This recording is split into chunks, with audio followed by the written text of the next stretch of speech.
Welcome to the Pint Glass Football Podcast.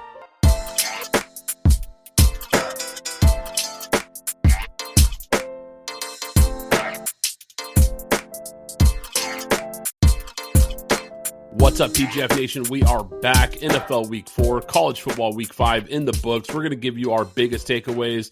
Ty Simpson, Alabama quarterback, showing why he might be a top 5 quarterback in college football with a huge win over Georgia. The Ravens are literally falling apart.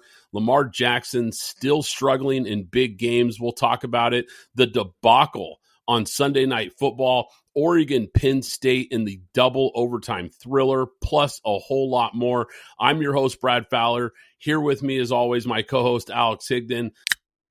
Alex, I want to start in college football. And look, normally we open up with the NFL, but I thought the college football slate was just bigger, better games this week. So let's start there. Oregon with a big, slight upset win on the road, the whiteout, double overtime win versus Penn State. This might be the game of the year in college football. Yeah, and look, we called it. Well, I think you went with Penn State, Brad, and I went with Oregon. But if you went with all of our picks, we were 2 out of 3, depending on how when you went. But yeah, this game was excellent from start to end. The double overtime finish, and I'll start out by saying Dante Moore gets my helmet sticker of the week, because if I'm not mistaken, he only had 17 yards passing at the half, and he ended up with a 29 for 39, 248, and 3 TDs, no turnover. So it was an excellent game all the way through. But as usual, I don't want to say as I predicted, but as it has been since James Franklin has become a coach of Penn State, these big games,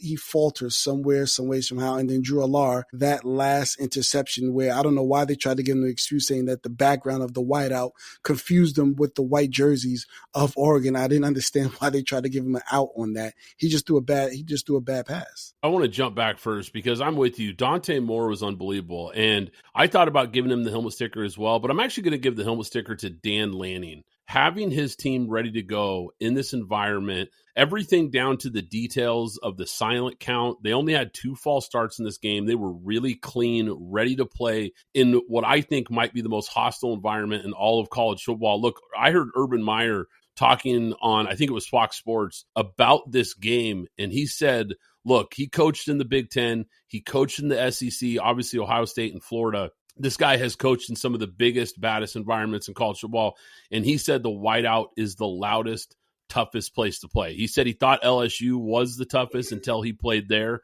So I think this was just a lights-out performance by Oregon to go on the road and get this win. They won the line of scrimmage. I thought they were the more physical team, the tougher team. They won for the majority of this game on both sides of the ball, on the trenches. And yet Dante Moore, look, is he the best quarterback in college football, Alex? Yeah, he's looking like it. I don't know, but he really might be. And look, Drew Aller, Garrett Nussmeier, of course, Arch Manning. We had a lot of names that people were circling going into the year.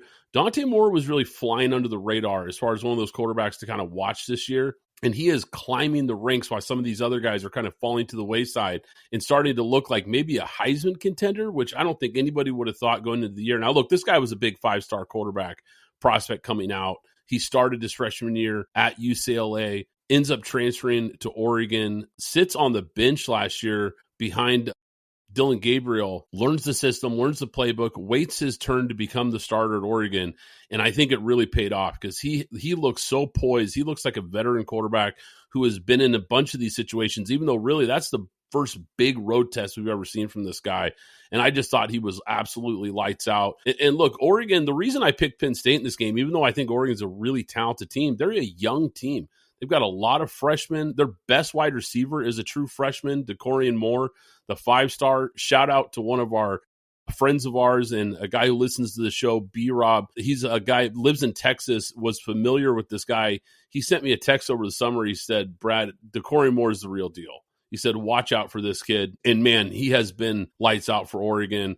Some of the things that stood out to me in this game, Alex, before we move on, 5 of 7 on 4th down was Oregon. Absolutely huge in those crucial situations when the stadium's going crazy. To execute in those moments of this game were absolutely huge. And I want to give a shout out to Will Stein, the Oregon offensive coordinator. This is a guy who's going to be getting a head coaching job soon. probably at a big time program in the Big Ten or SEC, someone is going to come calling because this guy is absolutely lights out. He develops quarterbacks. I love the game plan that this guy comes up with week in and week out in these games. I thought he called a great game in this one. And look, we got to talk about Drew Aller for a second before we shift gears here, Alex, because this is a guy that a lot of people thought could be in the mix as one of the top quarterbacks off the board. He came back, third-year starter at Penn State, ton of experience, and he looked good down the stretch at points. Like, he had some moments, and I got to give him credit. He made some big throws to get them back in this game late. But look, I think everybody, myself included, we were all excited to kind of see him take this big step in year 3. And once again, he just doesn't deliver in a big spot. And once again, James Franklin team comes up short in a big spot. So just a gut punch for Penn State in a monster win for Oregon that, look, they've been a problem in the Big Ten since they arrived. Yeah, and with that, Oregon jumps up to number 2. Penn State drops down to number 7. Yeah, let's jump to the SEC because we had 2 big SEC matchups. We previewed both these games. Guys, if you didn't know, once in a while we will drop an exclusive audio-only pod like we did last week, where we previewed a lot of these big games that we're talking about right now. So we made picks for all these. We made betting picks on all these. So if you're not already, go to Apple Podcasts, Spotify, wherever you get your audio podcast. Be sure you subscribe over there as well so you don't miss out. But look, let's start with Georgia, Alabama. This game was huge. This game was actually on at the same time. So this is one of those things where you had to have the iPad going. You had to have 2 TV screens going, the laptop, whatever it was. For me, I had the volume on the Oregon-Penn State game, but I was keeping a close eye on this one.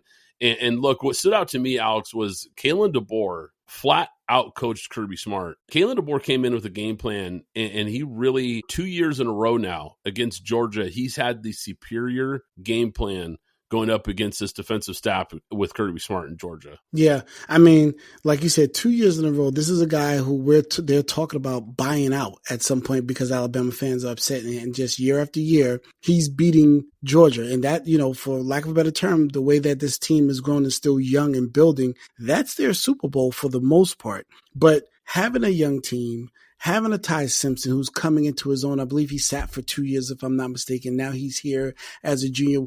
More than likely, he's going to return with this young team and an incoming class. And then Ryan Williams also going to be another year older as well. I think that next year, Bama can be something special, but right now they're on the right track. They're getting big wins. This was a huge win. Now we'll wait to see how they matriculate through the rest of the season coming off of this win. Yeah, I'm glad you brought up Ty Simpson because I teased it there in the intro. This guy is looking to me like a top 5 quarterback in college football. I have been so impressed with this guy. He can spin it. He's accurate. He was not phased on the road in a big-time road test in Georgia, hostile environment, and this guy made big-time plays. Look, Alabama jumps out to that big 14-0 lead.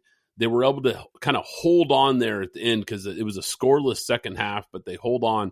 And I want to get your thoughts here because there was 2 key points in this game where I thought Georgia had some missed opportunities that really cost them in this game. The 4th and 1 inside the Alabama 10 early in the fourth quarter, rather than kicking the tying field goal, Kirby Smart decided to keep his offense on the field. What was your thought on that decision? I did not like the play call.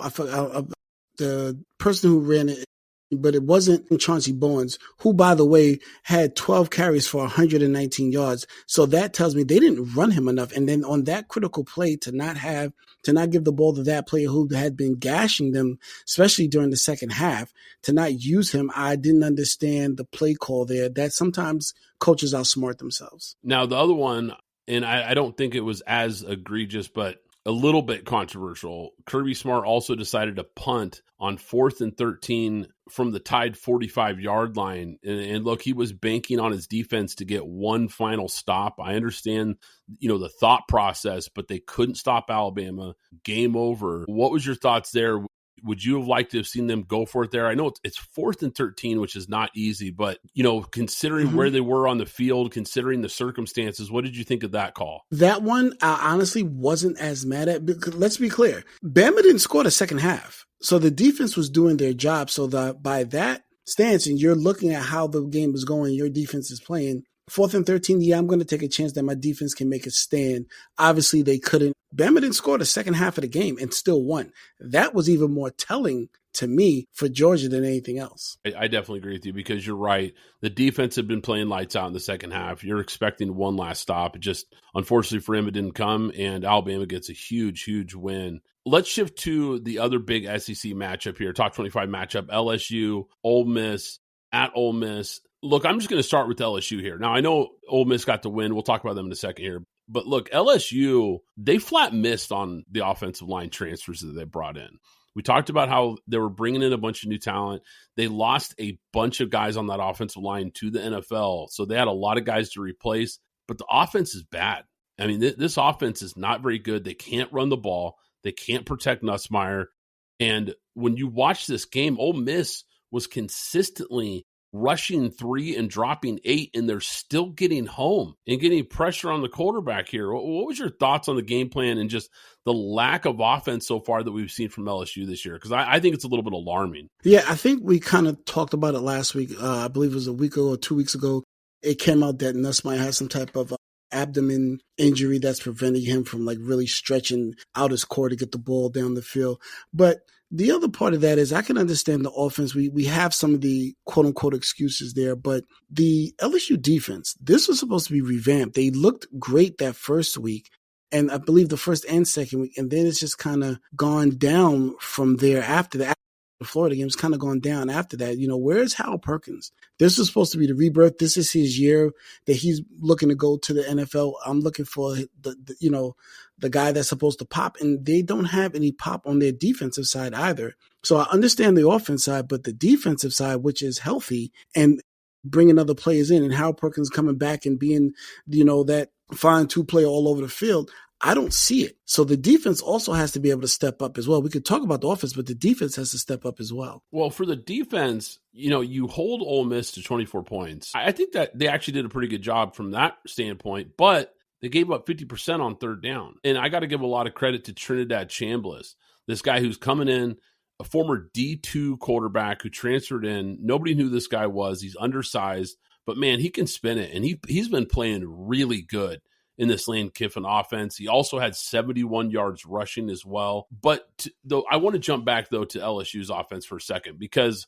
I think for the most part, the defense has actually been pretty good this year. To me, what's so alarming about this was Ole Miss is dead last in the SEC stopping the run.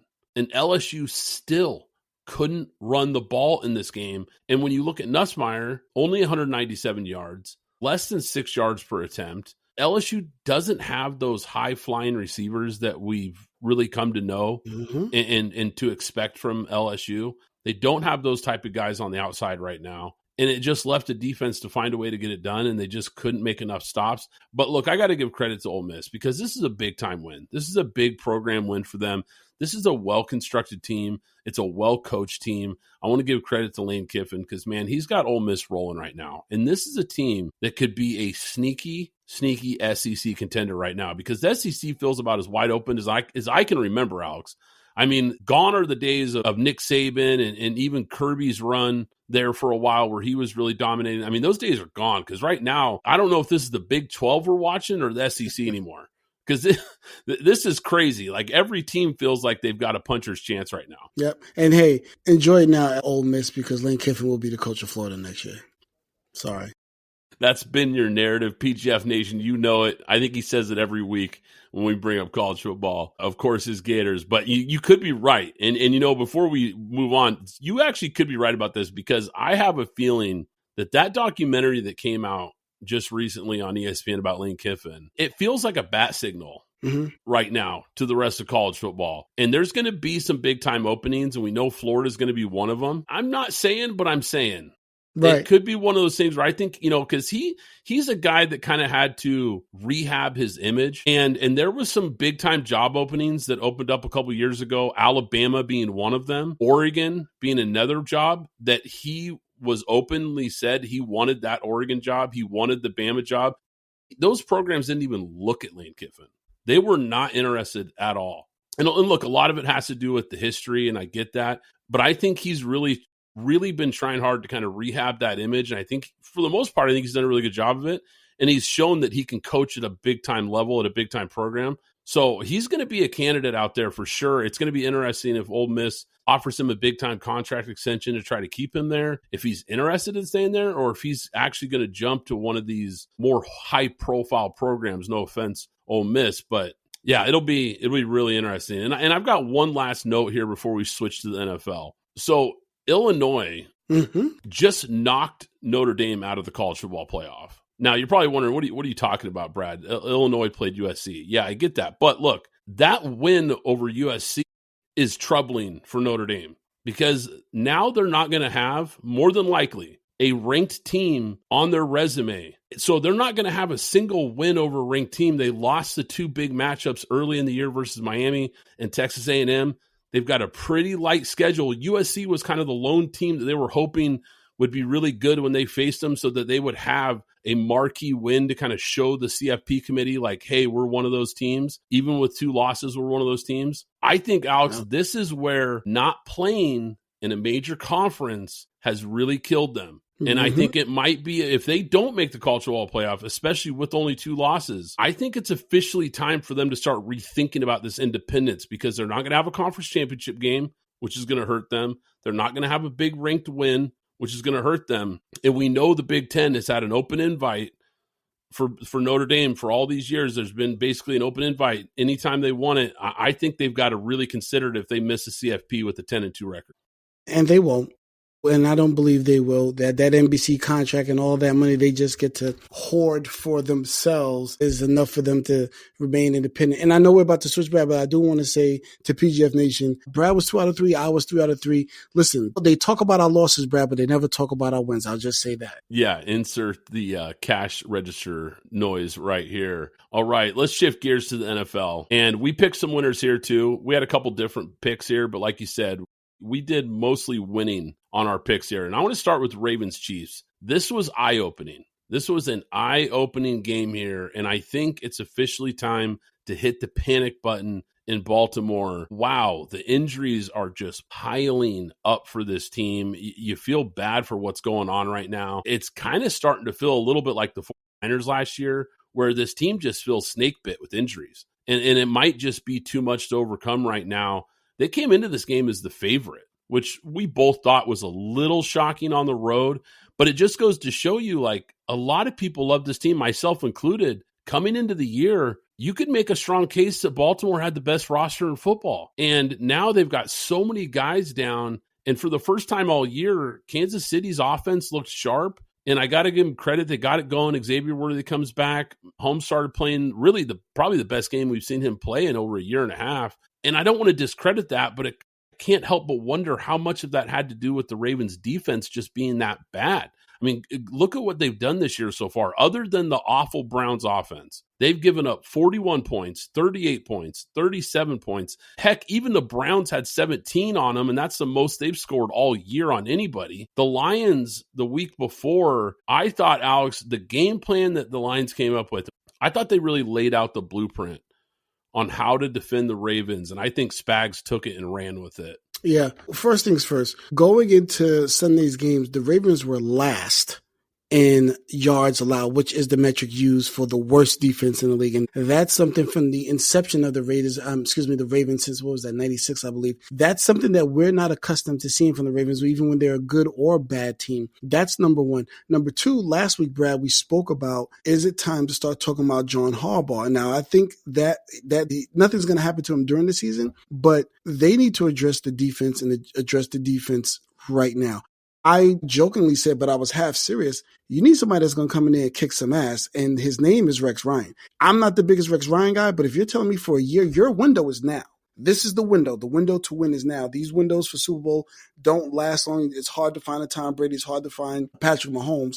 You're in it right now. You need to take a shot, no different than the Bills, but you need to go have you need a jolt to that defense. And again, half jokingly, I said Rex Ryan.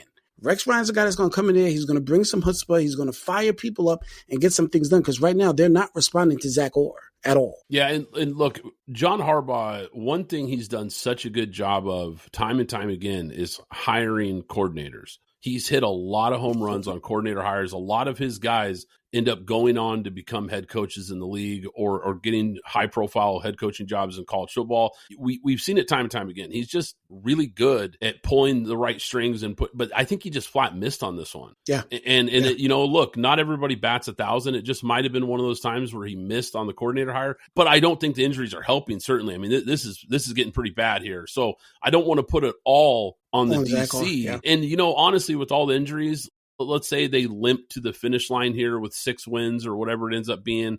I don't know. It could be one of those things where Harbaugh gets a bit of a pass because of his history, because he's got a Super Bowl ring, and we've seen a lot of sustained success with him.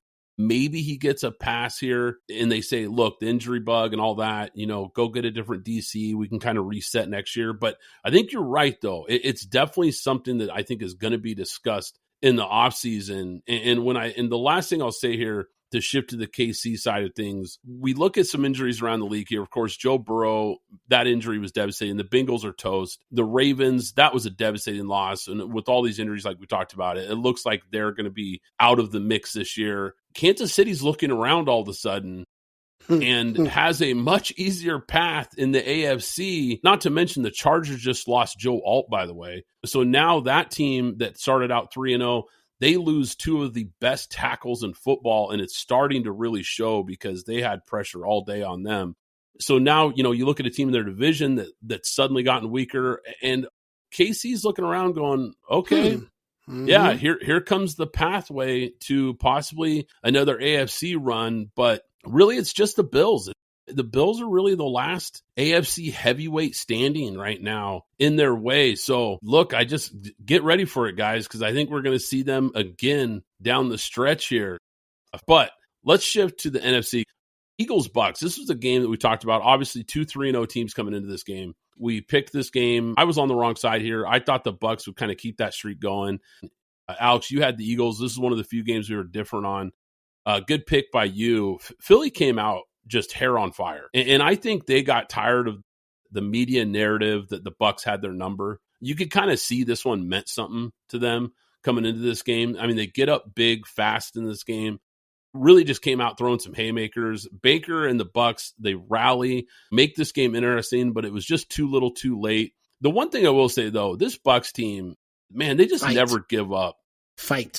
Yeah, they are tough. They're a scrappy bunch. I love watching this team. They're a fun team to watch. I love the fight. They're never going to be out of it no matter what. But right now, speaking of KC, Philly, to me, I got thinking about this, Alex. Philly kind of feels a little bit like KC right now. And what I mean by that is they just, they're good, but they're just not what they used to be. Something doesn't quite feel the same for these 2 Super Bowl teams last year. But what do they have in common? They have championship DNA. And when you've got the coaching and championship experience that these 2 teams have, somehow you find ways to kind of grind out wins, get these W's, get back in it with what we talked about with KC. I don't think either one of them looks as good as they did last year when they made their runs in the AFC and NFC. Right. But here they are again. Yeah. Well, I'll say this. The first thing, one reason that we know the KC thing is different because they just don't have the weapons that they used to have. We kind of know what that is, and they're in transition with the offensive line. On the Eagles side, everybody's still there. The difference is they don't have the depth that they had. The Milton Williams, the other players that have gone on, they lost the Darius Slay. No matter how they feel about it, I bet they wish they had him now, as opposed to putting a Dory Jackson out there. And then number 2, they're not running the ball the way that they used to. So to put in perspective, Justin Gentry just had his first 100-yard rushing game last week. The Raiders are a better rushing team than the Eagles. Just think about that for a moment. You would have never thought that. Last year, Saquon Barkley was having first contact at 4 yards. Now he's having first contact at 2 yards. And we haven't seen a quintessential Saquon Barkley game yet. I believe, he's still a talent. It's going to come along. But right now, it looks like defenses have paid attention to what they like to do with him and starting to shut that down. Then on the other side, the passing, it's only a matter of time, people are saying, until A.J. Brown starts to talk. And maybe there's some internal things that haven't come out yet. But, A.J. Brown, for the most part, has been very professional. So I think that's the main thing that we're seeing there. And obviously the change at the offensive side. Really quick to talk about Tampa Bay. Tampa Bay put up a fight that I didn't think they had in them because of how much they've been hit by the injury bug, but they stood up. Chris Godwin coming back, making plays, and that pass to Ibuka, who I benched on my fantasy team, by the way, between Reed Blankenship and I believe it was Quinyon Mitchell, Keely Ringo, I'm not sure, how he zipped that in there for that long pass for a touchdown was amazing yet again. But Brad, you're right. The Buccaneers, especially if they decide if they get healthy, they're going to be a team that people are going to have to reckon with, because as Baker goes, and he's tough, you saw when he slid down and he got hit and he got in that player's face, to have Tristan Wirfs and those helmets off was ready to fight. When you have a team behind you like that, you will overachieve time and time again. Yeah, I'm with you. Some of the last notes I had on this game, the fake on the tush push, that was absolutely brilliant. Yes. Yeah. But I also, to your point with the Bucs, I want to give them some credit here because the Bucs held them to 7 points in the second half. And they really fought and clawed back into this game. And to your point, I think Tampa Bay is going to have a lot to build on when they go back and look at this tape and get ready to play Philly again, probably in the postseason again. I think these teams will probably meet up again at some point, just based on how the NFC is going to shake out. The last game I want to get to, Alex, Green Bay and Dallas, because, wow, this was an absolute debacle. And look, the NFL has never wanted to just admit that their overtime sucks. It's terrible. It's been terrible my whole life. And they know it's terrible. They don't want to admit it's terrible, but we know it's terrible by their actions because over the years, they continuously tinker with it. They're always changing little things in overtime to try to make it better when they just need to scrap it because it sucks. There should never be a tie in the NFL. That should not be a thing. And they don't want to ever just admit that college football's overtime system is just better. Look, it's okay. Just admit it. They have it better. You can literally copy that overtime or at least mimic that overtime because it's so much better than what we have in the NFL. What an awful way to end what was a great shootout of a game. I mean, look, check your defense at the door. Right. But, I mean, it was an entertaining game for sure. But then to end like that was just awful. It was absolute trash. And I'll just stay with the overtime stuff before we get into the actual game. I mean, even baseball has fixed their extra innings by putting a runner on second. Usually that's not the case. They usually last to come in. The NFL's more progressive. But right now, the NFL, you're acting like the old fuddy-duddies in this one by not pushing and being progressive and I get it. It's not a lot of times that the ties happen and things like that. But a game like that was absolutely, I was upset. But just to turn to the game, and we almost had 1,000 yards of offense in this whole game, back and forth, 2 boxes in a match, just throwing haymakers. Defense didn't matter that much. There were a few plays here or there, but nothing that stood out. Michael was quiet for the most part. Good job by rookie Nate, I believe an undrafted rookie named Nate Thomas on that was playing left tackle or right tackle for the Cowboys. But I will go immediately to the end of this game. Matt LaFleur, what were you thinking? Because that was conservative play. That was Jeff Fisher style play. Like you just like, I'm playing not to lose. I'm playing for the tie. You know what I'm saying? What was that a few years ago, Brad, between the Raiders and Chargers? They were trying to play for the ties. I didn't understand the last 35, 45 seconds of that game was for a guy that came from the Kyle Shanahan, Mike Shanahan, Sean McVay tree. That was not anything that I expected with the weapons and the way that defense was a non-factor in this game for the most part. To play the end of the game like that was a disservice to us as the fans. And Dallas's defense has been terrible all season. You're carving them up like everybody does.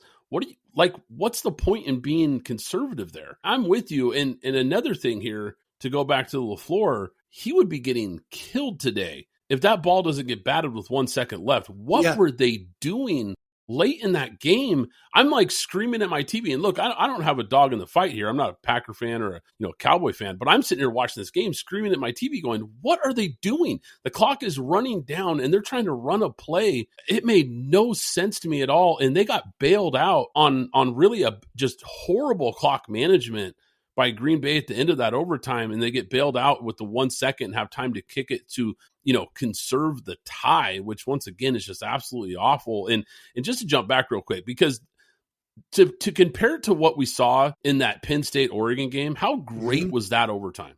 That was awesome. And then we watch this nonsense, and it really just highlights how bad it really is when you see one weekend where you get this high-profile primetime game in college and it's outstanding, and then you get this garbage in the NFL.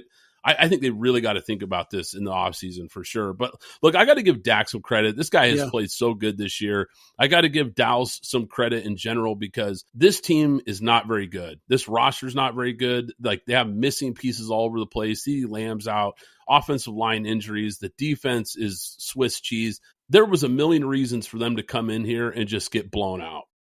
To show that kind of fight, I got to give them a lot of credit here because, look, the defense is still bad, and we know that. But Dak has been trying to put this team on his back to the best of his ability and make plays and keep this team competitive. And they have been, even with a 1-2-1 record, they've been way more competitive than I thought they would be. So I want to give them some credit there. Now, the hold on Parsons late, there was some pretty bad missed calls late in this game. And how did they not call that intentional grounding on Dak there on that last drive as well? That was like a blatant grounding call. They go to the booth and talk to the ref during the game. I don't know who it was, Dean Blandino or whoever they had. And even he's sitting there saying, yeah, that's bad. You know, he's watching this going, how do you not call this? You can't have missed calls like that in big games like this. I mean, look, I know these guys aren't perfect, but when everybody can see how obvious a call is like that. Now, the non-PI call that a lot of people on Twitter were upset about, that was close. I wasn't as upset about that. That was a close call. I didn't mind that they didn't throw the flag there, but the hold on Parsons late and the intentional grounding, those were big. Those were really big. But, Alex, before we wrap this up, who gets the NFL game ball for you? You know what? I initially started to give it Patrick Mahomes, but I think Dak and Jordan Love together, I'm going to give them both the game ball for the game I titled Keep the Tush Push, Fix Overtime game. My Week 4 game ball is going to go to a game and a player that we didn't get a chance to really talk about here, but how about DK Metcalf? The Ireland game ended up being a really good game, a really close game. I have no idea how Pittsburgh is 3-1. This is crazy. Look. And say in control of the North. They are now in full control of the North. I can't even make sense of it right now, what Pittsburgh is doing. But look, hats off to Mike Tomlin and always finding a way to overachieve. It's unbelievable. But DK Metcalf was a beast in this game. That 80-yard touchdown on that slant, I mean, he was dominant. They could not cover this guy. So my game ball is going to go to DK Metcalf. Look, guys, if you enjoy the show, do us a favor, hit that like button, hit that subscribe button so you don't miss any future episodes. Go ahead and follow us on Twitter at PGF Podcast. But once again, I'm Brad Fowler. He's Alex Higdon. This is Pint Glass Football, and we'll catch you next time. Thanks for listening to the Pint Glass Football Podcast. Be sure to subscribe and follow us on Twitter at PGF Podcast.